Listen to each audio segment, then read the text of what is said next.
আমি সর্বপ্রথমে সেই তথাগত অরহৎ সম্বুদ্ধকে বন্দনা করছি। অতঃপর শ্রদ্ধাবান শ্রদ্ধাবতী উপাসক উপাসিকাদেরকে আমার মৈত্রীময় আশীর্বাদ জানাচ্ছি। শ্রদ্ধাবান উপাসক উপাসিকাগণ, যারা বিদর্শন ভাবনা করতে চান, দুঃখমুক্ত হতে চান, নির্বাণ সাক্ষাৎ করতে চান, দুঃখ যাদের ভালো লাগতেছে না, তো বিদর্শন ভাবনা তো করবেন। তো বিদর্শন ভাবনা করার আগে আপনাদের কিছু জানা দরকার। বিদর্শন ভাবনা শুরু করার আগে 7 প্রকার বিশুদ্ধি পরিপূর্ণ করতে হবে।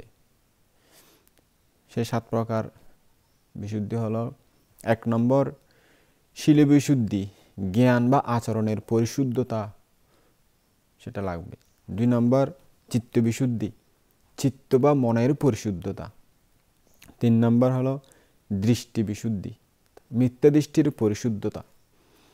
4 নম্বর হলো কঙ্কা বিতরণ বিশুদ্ধি, সংশয়ের পরিশুদ্ধতা। 5 নম্বর হলো মার্গা মার্গ জ্ঞান দর্শন বিশুদ্ধি, মার্গা মার্গ জ্ঞান দর্শনের বিশুদ্ধিতা অর্জন করা। 6 নম্বর হলো প্রতিপদা জ্ঞান বিশুদ্ধি, মধ্যম পন্থা জ্ঞান দর্শনের বিশুদ্ধি। এটা হলো এরকম নিয়ম। 7 নম্বর হলো জ্ঞান দর্শন বিশুদ্ধি, জ্ঞান দর্শনের বিশুদ্ধিতা অর্জন করা। চতুরার্য সত্যকে পরিষ্কারভাবে দর্শনের জ্ঞান বা মার্গ জ্ঞান 4 প্রকারকেই বলে। ভগবান বুদ্ধ 35 বছর বয়সে বুদ্ধত্ব লাভ করেন। এরপর তিনি 45 বছর পর্যন্ত তার প্রাপ্ত জ্ঞানের প্রচার প্রসার করেছিলেন। তার প্রচারিত ধর্মের সারবস্তু 3 ভাগে বিভক্ত করা হয়েছে। এটাকে ত্রিপিটক বলা হয়, অর্থাৎ বিনয় পিটক, সূত্র পিটক, অভিধর্ম পিটক। ত্রিপিটক শাস্ত্রের 84,000 ধর্মস্কন্ধ আছে। ত্রিপিটকের সারবস্তু বের করলে পাওয়া যাবে 37 প্রকার বুদ্ধিপক্ষীয় ধর্ম। আবার এই বুদ্ধিপক্ষীয় ধর্মকে সংক্ষেপ করলে পাওয়া যাবে 7 প্রকার বিশুদ্ধি। এই 7 প্রকার বিশুদ্ধিকে ছাকলে পাবেন শীল, সমাধি, প্রজ্ঞা, অর্থাৎ অধিশীল, অধিচিত্ত ও অধিপ্রজ্ঞা। ইহাকে ভগবান বুদ্ধের 3 প্রকার শাসন বা 3 প্রকার শিক্ষা বলা হয়। ত্রিপিটকের সার হচ্ছে শীল, সমাধি, প্রজ্ঞা। এই তিনটাই হচ্ছে আর্য অষ্টাঙ্গিক মার্গ, অর্থাৎ মার্গ সত্য। একে আরো সংক্ষিপ্ত করলে অপ্রমত্ত আর কি, এর অপর নাম। শীল, সমাধি, প্রজ্ঞাময় জীবন গঠনের অপর নাম অপ্রমত্ত। আপ্পামা দে না শিলাং সম্পাদে তাতি, বুদ্ধের শেষ বাক্য। অর্থাৎ জাগরণের সহিত সুন্দরভাবে স্মৃতিচর্চার মাধ্যমে জীবন অতিবাহিত করা, অপ্রমত্ততা, অকুশল ত্যাগ করে কুশলের মাধ্যমে জীবন যাপন করা, এটাই অপ্রমত্ততা আর কি। সেজন্য শীল, সমাধি, প্রজ্ঞা বা আর্যাষ্টাঙ্গিক মার্গ ভাবিত হলে চিত্তের বিশুদ্ধি 7 প্রকার পরিপূর্ণ হয়। তখন বুদ্ধিপক্ষীয় 37 প্রকারও ক্রমান্বয়ে পরিপূর্ণ হয়। বুদ্ধি তৎ মার্গ জ্ঞান, পক্ষীয় তৎ দল বা সহায়ক। 37 প্রকার বুদ্ধিপক্ষীয় ধর্মগুলো হচ্ছে: স্থিতিপ্রস্থান 4 প্রকার, সম্যক প্রদান 4 প্রকার, ঋদ্ধিপাদ 4 প্রকার, ইন্দ্রিয় 5 প্রকার, বল 5 প্রকার, বুদ্ধাঙ্গ 7 প্রকার, মার্গাঙ্গ 8 প্রকার, সর্বমোট মিলে 37 প্রকার হয়। তো 4 প্রকার স্থিতিপ্রস্থান কিরকম, এগুলো কি কি? 4 প্রকার স্থিতিপ্রস্থান হলো: 1 নম্বর কায়ানুপাসনা স্থিতিপ্রস্থান, 2 নম্বর বেদনানুপাসনা স্থিতিপ্রস্থান, 3 নম্বর চিত্তানুপাসনা স্থিতিপ্রস্থান, 4 নম্বর ধাম্মানুপাসনা স্থিতিপ্রস্থান। তো 4 প্রকার সম্যক প্রদান যে বলা হয়েছে সেগুলো কি কি? অনুৎপন্ন অকুশল ধর্মগুলোকে উৎপন্ন হতে না দেওয়া, 1 নম্বর। 2 নম্বর উৎপন্ন অকুশল ধর্মগুলোকে প্রহাণের জন্য চেষ্টা করা। 3 নম্বর অনুৎপন্ন কুশল ধর্মগুলোকে উৎপন্ন করার প্রবলতম চেষ্টা করা।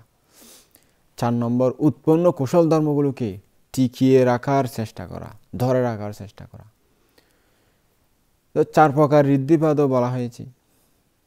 সেই 4 প্রকার ঋদ্ধিপাদ সেগুলো কি কি? এক নম্বর হলো ছন্দ ঋদ্ধিপাদ, অর্থাৎ ইচ্ছা ঋদ্ধিপাদ, ইচ্ছা শক্তি, ইচ্ছা প্রবলতম ইচ্ছা থাকতে হবে। 2 নম্বর হলো বীরিয়া ঋদ্ধিপাদ, অর্থাৎ বীর্য ঋদ্ধিপাদ, প্রবলতম বীর্য প্রচেষ্টাশীল হতে হবে। চিত্ত ঋদ্ধিপাদ 3 নম্বর। তো চিত্ত ঋদ্ধিপাদ এটা হলো চিত্তের প্রবলতম প্রচেষ্টা। 4 নম্বর হলো মীমাংসা ঋদ্ধিপাদ, এটা প্রজ্ঞার যে শক্তি, প্রজ্ঞা শক্তির প্রবলতম যে ইচ্ছা আকাঙ্ক্ষা, এটা আর কি। তো এই 4 প্রকার ঋদ্ধিপাদ থাকলে যে কোনো কাজ সফল হয়। সেই জন্য বলা হয়েছে ছন্দাবাত খিংনামা কাম্বাং নাসিজ্জাতি, অর্থাৎ ছন্দ বা ইচ্ছা প্রবল থাকলে এমন কোনো কর্ম নেই যাতে সফলতা লাভ হবে না। অবশ্যই সফলতা লাভ করা যায় যদি অদম্যতম ইচ্ছা থাকে। বীর্যাবাত খিংনামা কাম্বাং নাসিজ্জাতি, বীর্য অর্থাৎ প্রবলতম চেষ্টা, যদি যে অদম্য প্রচেষ্টা থাকে, এমন কি কাজ আছে যাতে সিদ্ধি লাভ হবে না, জগতে সব সিদ্ধি হবে। আর একটা বলা হয় যে চিত্তাবাত খিংনামা কাম্বাং নাসিজ্জাতি, চিত্ত বা মন যদি প্রবল হয় তাহলে এমন কি কাজ আছে যাতে সিদ্ধি লাভ হবে না। তারপর বলা হয়েছে পাইয়াবাত খিংনামা কাম্বাং নাসিজ্জাতি, প্রজ্ঞা যদি প্রবল হয় তাহলে এমন কি কাজ আছে যাতে সিদ্ধি লাভ হবে না, অর্থাৎ সবটাই সিদ্ধ হবে। এই যে বর্তমানে যতটুকু উন্নতি হচ্ছে, গবেষণা হচ্ছে, এই বানাচ্ছে সে বানাচ্ছে, এগুলো সব কিছু এই 4টার যে মানুষের মধ্যে বিরাজমান, এগুলোর কারণে হচ্ছে। প্রচেষ্টা, ইচ্ছা, মনের শক্তি, জ্ঞান বুদ্ধি না থাকলে কোনো কাজে সিদ্ধি লাভ হবে না। আমরা অত্যাধুনিক যে যন্ত্রপাতি বর্তমানে দেখতে পাই, বিমান, কম্পিউটার, মোবাইল, এই সেই মহাকাশে গবেষণা, এগুলো সবগুলো এই ইচ্ছা, বীর্য, চিত্ত, প্রজ্ঞা এগুলো আছে বলেই এত কিছু সফলতা পাচ্ছে। এগুলো না থাকলে কোনো দিন হবে না। এটা দিয়ে নির্বাণ পর্যন্ত পাওয়া যায়। নির্বাণ তো সবচেয়ে কঠিন, সেটা পর্যন্ত পাওয়া যায়। এখানে এটাই বলা হচ্ছে আর কি, অর্থাৎ সব কিছু পাওয়া যাবে। অন্য কিছু যেখানে পাওয়া যাচ্ছে সেখানে নির্বাণও পাওয়া যাবে। নির্বাণ এত কঠিন হয়ে যেখানে মানুষ এগুলো লাভ করতে পারে, আর অন্যগুলো তো সামান্য নির্বাণের তুলনায়। সেই জন্য এরকম বলা হয়েছে। তো 5 প্রকার ইন্দ্রিয় যে কথা বলা হয়েছে, সেই ইন্দ্রিয়গুলো কি কি? 1 নম্বর হলো শ্রদ্ধা ইন্দ্রিয়, 2 নম্বর হলো বীর্য ইন্দ্রিয়, প্রচেষ্টা আর কি, অদম্য প্রচেষ্টা। 3 নম্বর হলো চিত্ত ইন্দ্রিয়, 4 নম্বর হলো সমাধি ইন্দ্রিয়, 5 নম্বর হলো প্রজ্ঞা ইন্দ্রিয়। এগুলোকে বলা হয় ইন্দ্রিয়। তো 5 প্রকার বলের কথা বলা হয়েছে আবার।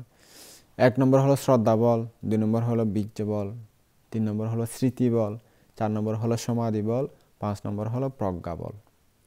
আবার 7 প্রকার বুদ্ধাঙ্গের কথা বলা হয়েছে। 1 নম্বর হতে স্মৃতি সম্বুদ্ধাঙ্গ, 2 নম্বর ধর্ম বিষয় সম্বুদ্ধাঙ্গ, 3 নম্বর বীর্য সম্বুদ্ধাঙ্গ, 4 নম্বর প্রীতি সম্বুদ্ধাঙ্গ, 5 নম্বর প্রসদ্ধি সম্বুদ্ধাঙ্গ, 6 নম্বর সমাধি সম্বুদ্ধাঙ্গ ও 7 নম্বর হলো উপেক্ষা সম্বুদ্ধাঙ্গ। তো 8 প্রকার মার্গাঙ্গের কথা বলা হয়েছে। সেগুলো কি কি? 1 নম্বর হলো সম্যক দৃষ্টি, 2 নম্বর হলো সম্যক সংকল্প, 3 নম্বর হলো সম্যক কর্ম, 4 নম্বর হলো সম্যক বাক্য, 5 নম্বর হলো সম্যক আজীব, 6 নম্বর হলো সম্যক ব্যায়াম, 7 নম্বর হলো সম্যক স্মৃতি, 8 নম্বর হলো সম্যক সমাধি। সর্বমোট 37 প্রকার বুদ্ধিপক্ষীয় ধর্ম। এগুলো 3 প্রকার শিক্ষা যে বলা হয়েছে, সেগুলো কি কি? শীল শিক্ষা, সমাধি শিক্ষা ও প্রজ্ঞা। এই 3 প্রকারের মধ্যে প্রথমে শীল শিক্ষা সম্বন্ধে একটু আলোচনা করা যাক। মার্গাঙ্গ হচ্ছে সম্যক বাক্য, সম্যক কর্মান্ত ও সম্যক আজীব। সম্যক বাক্য হচ্ছে 4 প্রকার, যেমন মিথ্যা কথা না বলা, পিশুন বাক্য না বলা, কর্কশ বাক্য না বলা, সংফলাক বাক্য না বলা, এই 4 প্রকার। তো কর্ম যে বলা হয়েছে সম্যক কর্ম, সেই সম্যক কর্ম 3 প্রকার: প্রাণী হত্যা না করা, 2 নম্বর অদত্ত বা চুরি না করা, 3 নম্বর মিথ্যা কামাচার না করা, অর্থাৎ কামে মিথ্যা আচার না করা। সম্যক আজীব হচ্ছে কায়িক দুশ্চরিত্রতা এবং 4 প্রকার বাচনিক দুশ্চরিত্রতা থেকে বিরত হয়ে জীবনযাপন করা। তারপর পঞ্চশীল অটুটভাবে না ভাঙে মতো সুন্দরভাবে পালন করা। অষ্টশীল, 10শীল, আজীবকশীল, 4 প্রকার পরিশুদ্ধিশীল, যেমন প্রাতিমুখ্য সংবরণশীল, ইন্দ্রিয় সংবরণশীল, আজীব পরিশুদ্ধিশীল ও প্রত্যয় সন্নিহিতশীল। এই সমস্ত শীলের পরিপূর্ণতাকে শীল বিশুদ্ধি বলা হয়। তো সমাধি শিক্ষা কীরকম? শীল শিক্ষায় যেমন 3 প্রকার মার্গাঙ্গ আছে, তেমনি সমাধি শিক্ষাতেও 3 প্রকার মার্গাঙ্গ আছে, অর্থাৎ মার্গের অঙ্গ, তাই মার্গাঙ্গ বলা হচ্ছে। যেমন সম্যক ব্যায়াম, সম্যক স্মৃতি ও সম্যক সমাধি। সম্যক ব্যায়ামের কাজ হচ্ছে, অর্থাৎ সম্যক প্রচেষ্টা আর কি, ব্যায়াম যাকে বলে।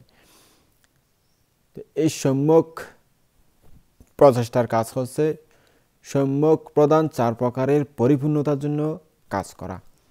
সম্যক স্মৃতির কাজ হচ্ছে স্মৃতিপ্রস্থান 4 প্রকারের পরিপূর্ণতার জন্য স্মৃতি ভাবনা করা, স্মৃতি চর্চা করা, ধ্যান সাধনা চর্চা করা। এবং সম্যক সমাধি হচ্ছে উপচার সমাধি ও অর্পণা সমাধির পরিপূর্ণতার জন্য একাগ্রতা স্থাপন করা। এগুলো হলো সমাধি শিক্ষা। তো প্রজ্ঞা শিক্ষা কীরকম? প্রজ্ঞা শিক্ষায় মার্গাঙ্গ 2 প্রকারের আছে, অর্থাৎ মার্গের অঙ্গ প্রজ্ঞা শিক্ষায় 2 প্রকারের হয়। যেমন 1 নম্বর সম্যক দৃষ্টি আর 2 নম্বর হলো সম্যক সংকল্প।